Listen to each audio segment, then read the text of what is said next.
से कन्यादान पाठ समझाना चाहेंगे।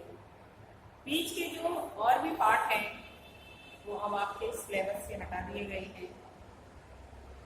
ये काव्यखंड का आखिरी पाठ है जिसको हम आपको समझा रहे हैं। आप ध्यानपूर्वक सुने।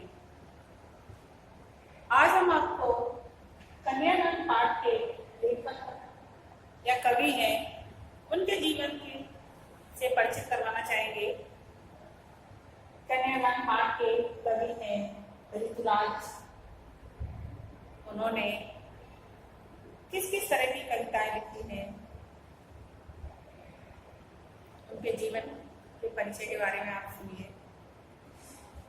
साठोत्तरी पीढ़ी के कवियों में, साठोत्तरी सन 60 के दशक में आने वाले कवियों में ऋतुराज का विशिष्ट स्थान है। उनका जन्म 1940 के राजस्थान के भरतपुर में हुआ था। 1940 में राजस्थान में भरतपुर में हुआ था। इनकी प्रारंभिक शिक्षा भरतपुर और अलवर में की थी। इन्होंने राजस्थान विश्वविद्यालय से अंग्रेजी में एमए किया तथा राजस्थान विश्वविद्यालय की शिक्षा विभाग में अध्यापन कार्य करती रही। स्नातकोत्तर प्राचार्य पद से ये सेवानिवृत्त अर्थात इन्होंने एमए तक के स्नातकोत्तर अर्थात एमए तक के छात्रों को पढ़ाया और फिर इसके बाद से सेवानिवृत्त हुए।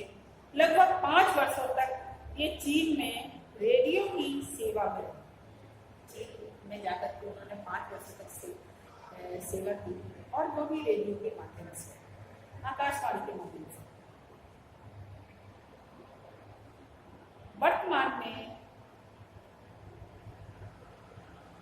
या पाठ लिखे जाने तक वे जयपुर में रहकर साहित्य साधना में संलग्न है। कवि ऋतुराज की कौन कौन सी रचनाएं हैं, उन्होंने कौन कौन सी रचनाएं की हैं? ऋतुराज के 8 कविता संग्रह प्रकाशित हो चुके हैं।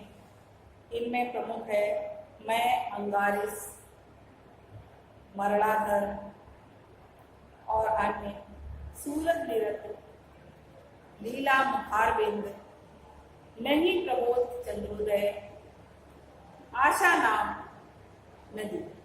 इस तरह से इनकी कई रचनाएं प्रकाशित हो चुकी हैं। इन्हें कौन कौन सा सम्मान मिला हुआ है?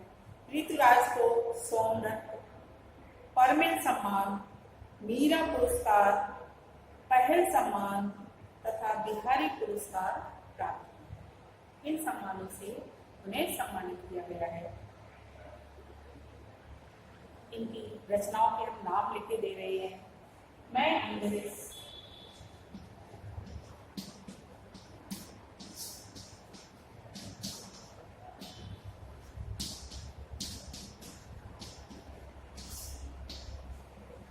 मैं अंगारिस, मरणधर्मा,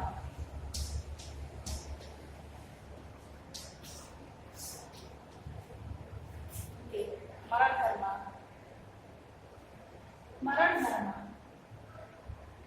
सूरत निरत,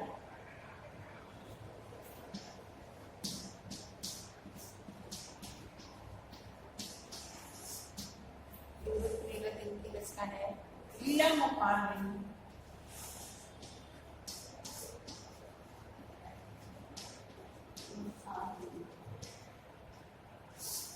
इनकी रचना है। नहीं प्रबोध चंद्रोदय,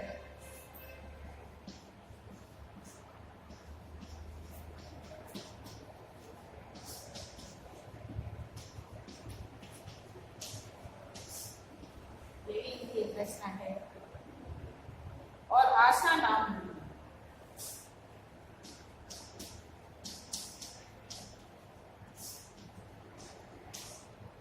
आशा नाम नदी, ये रचनाएं हैं लेखक ऋतुराज की।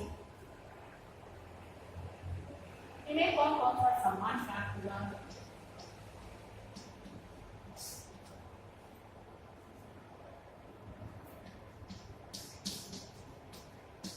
सौंद, परिमल, मीरा पुरस्कार,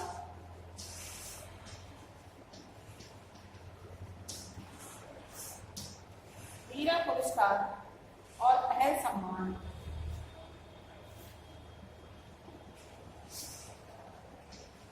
पहल सम्मान और बिहारी पुरस्कार।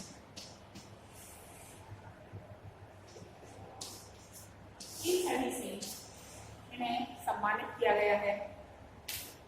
इनकी कार्यगत विशेषताएं क्या हैं? ऋतुराज ने वंचितों, पीड़ितों की सहायता की और उन्हें मुख्य धारा से अलग, जो समाज के जो मुख्य धारा से अलग व्यक्ति थे, उन्हें समाज के साथ जोड़ने का प्रयास किया, समाज के साथ हास्य में जोड़ने का प्रयास किया। उन्होंने उन लोगों पर लेखन कार्य लिखे। इस तरह इनकी कविताओं के पात्र आमजन ही रहे, जो साधारण व्यक्ति थे वही इनकी कविताओं के पात्र बनते थे। इन्होंने अपनी कविता में व्यक्त किया है कि वे स्पष्टवादी, वो जो भी कहा करते थे वो स्पष्ट कहा करते थे, भले ही किसी को बुरा लगे या भला लगे। कल्पना लोक में वो विचरण नहीं करते थे, यथार्थ जीवन में ही विश्वास रखते थे। वो रोजमर्रा की जिंदगी में आसपास की घटनाएं जो घटित होती थी उन्हीं के बारे में लेख लिखते थे। वे सामाजिक शोषण और विडंबनाओं पर ही दृष्टि डालते थे या उनके बारे में ही लिखा करते थे। इनकी भाषा शैली कैसी थी? कवि ऋतुराज की कविताओं में भाषा सरल और लोक प्रचलित है तथा इनकी ध्वनियाँ थोड़ी जटिल और बहुआयामी, मतलब अनेक तरह के अर्थ प्रकट करती है। इस तरह की है। मुक्तक छंद में इन्होंने अपनी शैली को व्यक्त किया है। अनेक तरह के अलंकारों का भी इन्होंने अपने इसमें प्रयोग किया है। कल्पनाशीलता एवं भाव प्रवणता इनकी सिद्ध की विशेषता है। इस पाठ में कवि ऋतुराज ने कन्यादान नामक पाठ लिखा हुआ है। उस कन्यादान नामक पाठ में उन्होंने समाज में व्याप्त कुरीति की ओर ध्यान आकर्षित किया, महिलाओं की स्थिति की ओर ध्यान आकर्षित किया है कि किस तरह से समाज में उनकी स्थिति निरंतर घटती चली जा रही है। उन्होंने समाज में व्याप्त अनेक तरह की बुराइयों को दूर करने का प्रयास किया। कन्यादान पाठ के माध्यम से वो बताना चाहते हैं कि एक लड़की जो अपनी माँ के लिए या अपने माता और पिता के लिए बहुत प्रिय होती है, लेकिन उसका विवाह करना पड़ता है क्योंकि वह एक सामाजिक नियम बना हुआ है। तो जब वह विवाह करती है तो कवि ने लिखना चाहा है कि माँ कहती है कि यह हमारे लिए अंतिम पूंजी है, अर्थात मैंने इतने अधिक पाल पोस करके इसको बड़ा किया है और जब यह बड़ी हो गई है तो किसी और के घर जा रही है, लेकिन मुझे यह विश्वास नहीं हो रहा है कि क्या जितने पाल पोस कर लाड़ प्यार से मैंने अपने घर में इसको सुखी रखा है, क्या यह वहां जाकर भी उतनी ही सुखी रहेगी। क्योंकि समाज में व्याप्त अनेक तरह की भ्रांतियां हैं। क्या भ्रांति है? कि क्योंकि समाज अनेक तरह की बुराइयों से व्याप्त है, इसी के बारे में उन्होंने स्पष्ट करना चाहा है। कन्यादान पाठ के माध्यम से माँ ने अपनी भावनाओं को व्यक्त किया है कि किस तरह से उन्हें सदैव अपनी बेटी की चिंता लगी रहती है, अर्थात माँ के लिए बेटी उसके लिए सबसे अधिक सहयोगी होती है। वह अपने मन की बातों को किसी से भी नहीं कह पाए, लेकिन वह माँ अपनी बेटी से अवश्य कह देती है। बेटी भी अपनी माँ की भावनाओं को समझती है और वो समस्याओं से उनको निकालने का प्रयास करती है।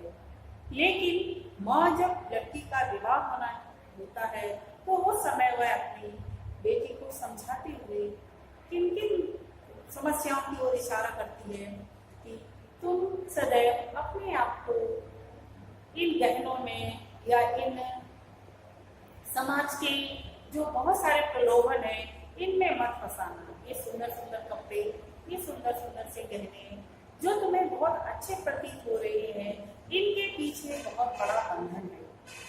तुम अपने आप को इन बंधनों में मत बांध लेना या इनको ही सर्वश्रेष्ठ न समझना। पर्दे के पीछे भी बहुत सारी समस्याएं हैं, उनको भी समझने की कोशिश करना। अर्थात अपने आप को इतना मजबूत बनाना कि ये किसी भी तरह की कोई परेशानी आए तो उसका तुम सामना कर सको। इस तरह से माँ उनको समझाने की कोशिश करती है। अनेक तरह से की कुरीतियां जो समाज में व्याप्त है। लड़की का कोई घर, निश्चित घर नहीं होता है, थोड़े दिनों तक वो कहते मायके में रहती है। इसके बाद बड़ी होने पर उसका विवाह करके दूसरे घर भेज दिया जाता है। दूसरे घर पहुंचने पर सदैव उसे दूसरा ही समझा जाता है। कभी भी उसको इतना अधिक सम्मान नहीं किया जाता है कि जैसे यह उसका खुद का अपना घर है, जबकि वह अपना सब कुछ छोड़ करके एक दूसरे के घर में आती है और वहां भी उसको वो कहते उस तरह का सम्मान नहीं मिलता है जो एक घर के नागरिक को होना चाहिए। तो इस तरह से ये भी सम्मान लड़की न तो विवाह होने के बाद घर के लोग भी उसको समझ लेते हैं कि अब ये विवाह हो गया, इसलिए अब ये चली गई और ये दूसरे घर की हो गई, अब इसका हमारे घर से कोई संबंध नहीं है। दूसरे घर में पहुंचने पर भी वो सदैव यही सोचते रहते हैं कि ये तो दूसरे घर के से आई हुई है, ये हमारी कौन है। इस तरह से उसको दो तरह के सामाजिक परिवारों के बीच में भिड़ना पड़ता है। पहले वो उन लोगों को समझाने की कोशिश करती, दोबारा जिस परिवार में आई है उसको समझने की कोशिश करती है और अपने आप को उसमें ढालने की कोशिश करती है। कभी कभी लड़कियां बहुत अधिक अपने आप को उस परिवार में न ढाल करके अनेक तरह की समस्याओं से घिर जाती हैं, जिसके कारण माँ उसे समझा रही है कि लड़की होना पर लड़की जैसी दिखाई मत देना। अर्थात अबला या नारी या उसको कमजोर समझा जाता है, लेकिन माँ कहना चाहती है कि तुम कमजोर नहीं है, तुम अपने आप को मजबूत बनाना। दूसरा वह संक्षेप में हम आपको बताना माँ कहना चाहती है कि आग रोटियां सेकने के लिए है। अर्थात इसके माध्यम से वह बताना चाहती है कि समाज में व्याप्त दहेज रूपी अनेक तरह की बुराइयां हैं, जिसके कारण समाज में कभी कभी लड़की को जला करके मार दिया जाता है या खुद ही वह मर जाती है।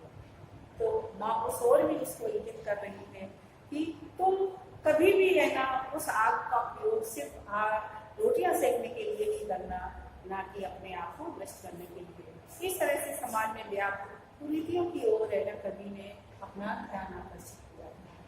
ये स्टूडेंट, आप इस पाठ का भावार्थ समझेंगे और लेखक परिचय है वो आप अपनी कॉपी में